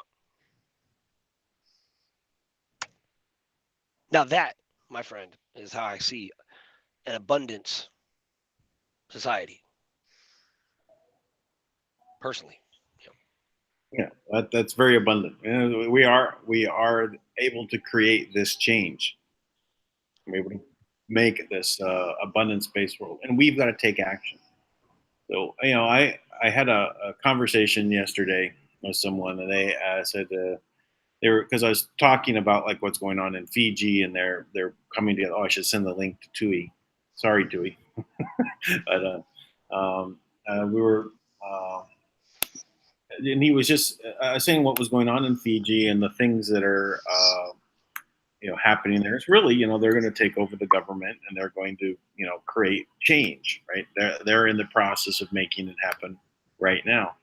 And it's in essence a worldwide revolution. And the comment is aren't you tired of being in the line of fire, or it, in the front lines, or something to that effect, and it was just, and I was just thinking about it when you were reading that quote. I was thinking I had this like teacher when I was, I think it's the fifth grade, Miss Martin. She gave us uh, a book, not book report, an essay to do, and it was, "What is your life's motto?" And the title of my essay back then was, "The spice of life is the meaning of life, and vice versa." And I did say vice versa, which meant so the spice of life is the meaning of life, and the meaning of life is the spice of life. So you want to do it spicy, right? You want to be involved. You want to basically have some fire there, right? Because in turn it brings you on a. I mean, I have an unusual life path, and I talked with Tank about that, but I'm always going out like in the front line, where I see things are headed. I'm usually ahead of the curve. Even in technology, I'm usually like 5 years ahead.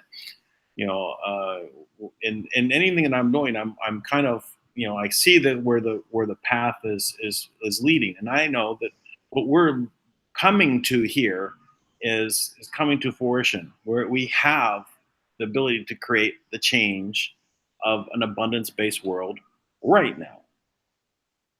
It's where you stand up right now and you take your steps, and you basically grab the fire and you basically create something with it. You do it. Don't wait for the savior, right? That's the old program. You be the savior. You save yourself. You get out and you do something. Start a broadcast. Share this video. Give a like. Ignore the numbers that they're showing and just do it. Just think that there's a million people viewing us and a million likes and a million comments, and just take that social evidence to heart, and go ahead and put it out there. Do it. Then we will have the change that we're looking for. We'll be on that path, and it just happens. We all just head in that direction. Anyway, Tui, I did send you the link, so please join us, and then we can get an update on how things are rolling in Fiji. Actually, I should have tried to check out some information and look at the news and see what's up in Fiji, because they're talking about starting strikes, and if you get 1,000 people together, it's not like you're going to plan on doing it next month. It's like now you take your steps, you make your move, because the momentum is with you. You ride the wave, And that's what we're creating here. We're creating the wave. We're moving, no matter how much they mute the numbers. So again, right. yeah. So let's make this happen. So Absolutely. I'm excited about knowing that the money has been flooding back in the system. Let me talk to you a little bit about I did check with my contacts in the banking era in England about the money situation. The and that nothing. This is not a specifics, right? But this was like, yeah, it seems the word is that there was money that's made available in the system, right? So the word was there that was happening, that there was money made into the system. Now, of course, coinciding with the RV, people, that's another side of this. People were assuming it's for the RV, but now it was taken away, and I think some of the words on it were that it was some acknowledgement that there's some hang up with the money that was made available. So let's see what happens. And it is still Friday for them in England, but true. No, actually, it'll be early morning Saturday. No, I mean no, late night. Sorry, late night Friday. Yeah, time zones. So I'll check and see if there's any other news about that. But it looks like that they were, um, having some conversations about things. He said he'd be up late, and I tried to get him, but I slept. I slept too late this, and so I think I missed him. He probably went to bed like 3 a.m. or something. Anyway, so there was some, word that I was hearing that there was money being put into the system, and this is from, the banking sector in England, and that there's a major problem that had to be overcome, right? That there was a liquidity problem. So that's all acknowledged, but this is so knowing how it went in the system and back, and now let's see if there's a an 80-20 rule that we can verify. I'm going to do some more digging on it. See if we might not get any information until next week though. Yeah, that's good. I mean, look, we at this point, anybody out there with doubts and skepticism and um, people, it's amazing to me, to be honest, that you know, um, Dan is, you have confirmed a lot of these things with the Treasury, with different banks in Europe, um, that the things that we're talking about are true and they're real, right? So if you consider that, okay, if that's true, right? If it's true what we're saying about the money coming in from Kim, right? Now you got to think, if the governments are accepting this money, and it's not a new channel, right? It's the same way they've always accepted money. They're just acknowledging that it's coming in now and that Kim's name is the one on the transfers, right? But it's the same method they've always used, right? They've always used the same method. So if that's the case, wouldn't everything else, seem to fall in line, right? Now you can continue to live in a state of like, well, maybe, maybe not. Well, why? I mean, if those things are true, and we keep proving it over and over again, I mean, over and over again, we keep showing you all the evidence that's out there. Now, you can continue to try to believe in a system where the RV is coming, but why? Again, I've put documentation out that shows you exactly what they're doing. You can go read the documentation right now, right? And for people who are looking at the plan of the experts, you can go read the Iron Mountain report because that is the plan of the experts. That's their plan. And you can see exactly what they plan for you. They plan to create an enemy that all of us can get behind and be afraid of. One of the enemies is the economy. So they want a catastrophic failure, right? They talk so they can come in and implement the United Nations military and implement martial law worldwide and allows them to come in and take over every country's military. Now, if there was a worldwide global economic crash, right, which because of Kim, because of the work of the Manna World Holding Trust, because of the people working to do that for all of us every day, because of that, there has not been an economic global crash, which is why you have not had an economic crash, because Kim has diverted them when they've tried to go in and they've tried to crash the system using the various backdoor controls they have on the stock market, right? Which I identified with Dick Cheney crashing Bitcoin back in December of 2017, right? Just as an example, this is the type of thing that goes on all the time. Now, nobody else gives you the exact names of what's happening, and I don't deviate, right? I don't tell you one story one week and then the next week I come back and tell you something totally different and act like the other one didn't happen. I have been consistently repeating the same things and demonstrating this is what's happening, and I've built on it, right, and provided more and more evidence and more evidence. So I know there are those out there who don't want to examine the evidence because it disrupts their version of what's happening.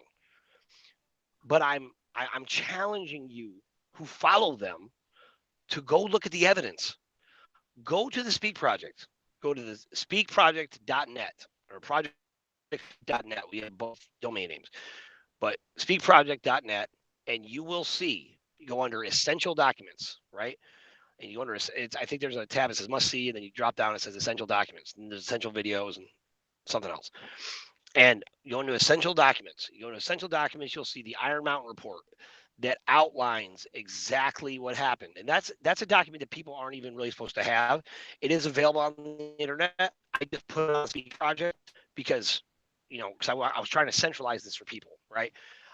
You could go in there and you could see the Singleton document, which is the global currency reset contract that every country in the world signed off on, and the historians who were hired by OMD, and I have the official certification that I won't put out because I don't want to get them in trouble. But it was put out there, and these are the people that were responsible to record the history and put this down and to edit the document, and every country in the world signed off on that. And you will see that everything in that contract is void if what they call in that document is the King of Kings says no, and that everybody is subservient to the King of Kings. And that King of Kings is not Jesus, okay? That King of Kings was Marduk, right? And that is the one that everybody would have ended up serving. There is a divine plan. I think the divine plan is on there still. The divine plan sounds amazing in our subservient way of living. And Marduk is divine. Yeah, exactly. But if you take out God the way you think him to be, and you realize that the divine they're talking about is Marduk, right? That was a an entity that was living in a body, for a long time here on the planet, and that was the divine that we were all supposed to worship. And everything came down to according to the divine will of the company of heaven. The company of heaven is not a catchy new age way of talking about heaven the way you think. That is a real corporation that was established by Marduk, right? That is the organization on the top of the pyramid, right? So all this stuff, the documentation is right there. This is official documentation. Some of it is confidential. I have put all of it out there at great risk to myself. As I told you, I have been threatened by the mob. Even our web designer Gunner, who manages everything for us, for free. He was threatened by this other group is saying was the M1, right? So the M1 had nothing but who they say is the M1, right? Who's bringing this global prosperity in, right? That's a fake system. And the entire RV system, the entire GCR system is all about enslaving you and depopulating the planet. And the reason why it's important for you to realize that, for everyone to recognize, there will not be an RV. That will not happen. because Kim will Maybe, not let it happen, and she's the one who's actually in control. maybe I should call this episode a GCR Big Lie, because added to it, because we're really talking a lot about that right now. And, well, I just think it's one component. The GCR is just one component. right. I just know that people know me from that. So there's, a lot of people. I mean, I get contacted every day, and people are very sweet, and I appreciate all that support. By the way, people call me they're like, I've listened to you since you were talking on Dr. WC's call, or the Real Truth call. And I mean, I have gone a different path. It is not the path of darkness that some people try, like, oh, since you lost your way. I have not lost my way. Yeah, I've heard that about you, that you've lost your way. Yeah, I know. If you listen to me now, or you listened to me 3 years ago, I have always been saying the same thing. The only difference is, before I was throwing the RV because I thought that was the best way, and I thought that's what was going to happen. Yeah. Hey, me too. And, I mean, yeah. I had, like, a little squint in my eye when I was some of the things. I'm going, who's behind the curtain? That was my thing. Who is behind the curtain? And as far as I was digging, the people that were in the general around me were good people, but there was something that was not quite right, especially when the things didn't happen as they said. And you can come up with a lot of reasons why it didn't happen, and everything, and it's tomorrow, but there was something that was not right. That when the numbers don't make any sense, from what they're saying, this is too far out there. There is definitely something hidden. We just look at just the numbers. $100 trillion note, just one redeemed, is enough to basically cause a economic collapse. Yes. And all the massive, ridiculous gold reserves they talk about too. These just absurd numbers. And what they would do, right? And I watched this happen with, when certain characters came on the scene, is to justify the weight, right? And when I say the weight, I mean the WAIT, the weight, but it also is a weight, WEIGHT, right? A weight, because it's oppressive. Because that weight, waiting for someone else, putting your life in someone else's hands, getting beat down all the time. I mean, listen, the Dinar community was shamed into thinking that we were evil because we were Americans. That's what you're seeing right now in all this stuff happening. That's just an extension of their agenda, right? To shame you, to make you feel embarrassed and ashamed because you were greedy fat Americans, right? That's what they tried to portray, right? To everyone. And you needed to, just fall in line, because the reality, now they say this on Bloomberg all the time. They say the reality is the Chinese, they own America. No, they don't. No, that they do not own America. That is not true. That is a lie. There is no debt. Kim has already forgiven the debt. You are sovereign. You are free. I'm telling you, all those things are lies designed to shame you. They're lies designed to make you feel bad about yourself. And because you feeling bad about yourself empowers them. Yeah, they're extending their illusion, right? To make something real by telling people this over and over and over and over and over and over and over, so that you resonate with it and then you agree to it. You don't have to agree to, it's a lie. There's so many reasons why it's not true, but you need to just focus on the fact that it is not true.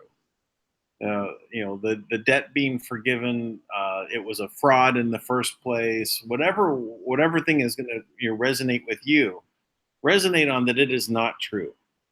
Resonate that the system that was created out of a fraud, out of the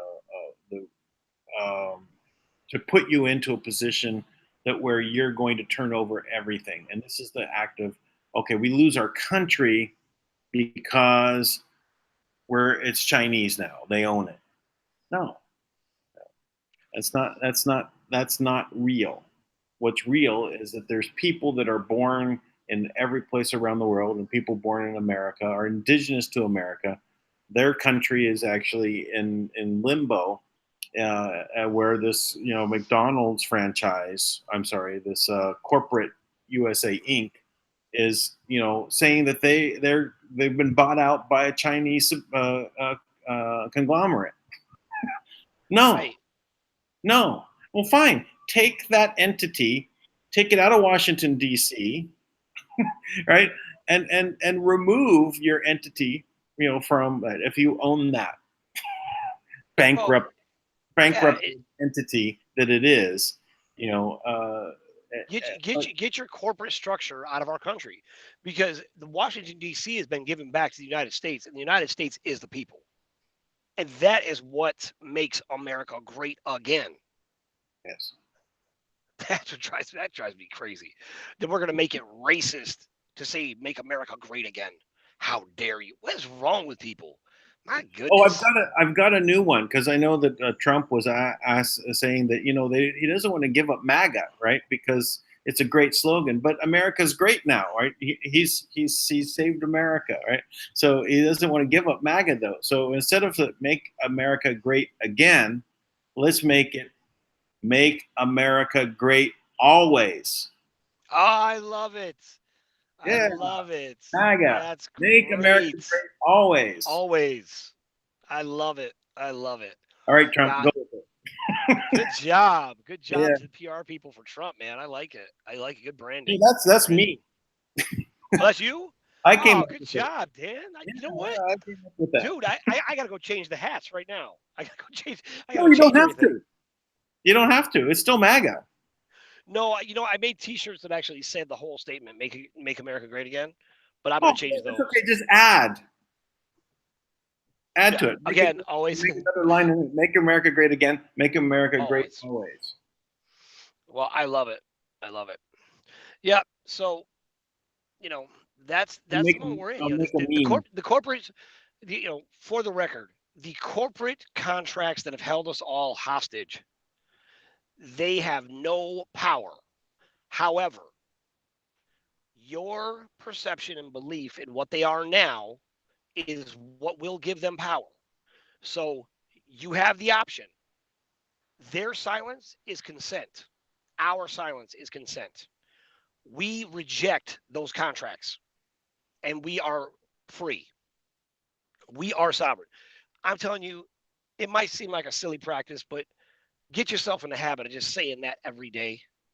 You know, I like what Dan said when he talked about looking in the mirror. Oh, no, it wasn't Dan. This gentleman who called me the other day, he said, I wake up every day and I look in the mirror. When I look in the mirror, I say, I am going to be the best version of myself today. I'm like, whew, man, it gave me chills. I said, that's right. That's exactly what we're going to do every day. Now, you start doing that every day, you watch the change. You watch your health change. You would be amazing because your body will just respond. Your environment will respond. The world will respond. The world is reacting to you. You're not responding to the world. It's the other way around. That's the illusion. The world is responding to you. You're creating your environment as you go. I watch it happen every day. Every day. People who do nothing but complain about how they never get it, this doesn't go right and that nothing ever goes right. But people who are just grateful because look, most things do go right for you if you think about it. You wake up every day that your life so far, your heart's been beating. You don't even know how. You've done more to stop your heart from beating than to help it, right? With the way we eat, the way we don't sleep enough, we drink too much, smoke too much, right? Your lungs keep working. I mean, every day your lungs are still working. Now you might have a few, ailments here and there, but we can fix those. That's not even a big deal. The only reason why they're holding you hostage is because you let them. I know Yeah, that's harsh to say, but it's true. yeah, yeah. This world is whatever we make it. Whatever you want it to be, that is where we will live. And I'm trying to paint a picture of what the world can be. But believe me when I say this, if we all embraced just what I see, that would be great on some level. But you know what? What is so much better? What about incorporating what all of us see? if we took the collective vision and we all contributed to make it something different, there's something more than just this, right? Yeah. And then I can have my world, and you can have your world, and then we have all these worlds converging and working together. I talked about this with my company. That my company ran at a 90% profit margin. There's no reason why I ever would have gone out of business. Matter of fact, I couldn't even believe. I'm like, how is this possible that this would be so easy? Why isn't everyone doing this? All these companies, they're so inefficient. Why?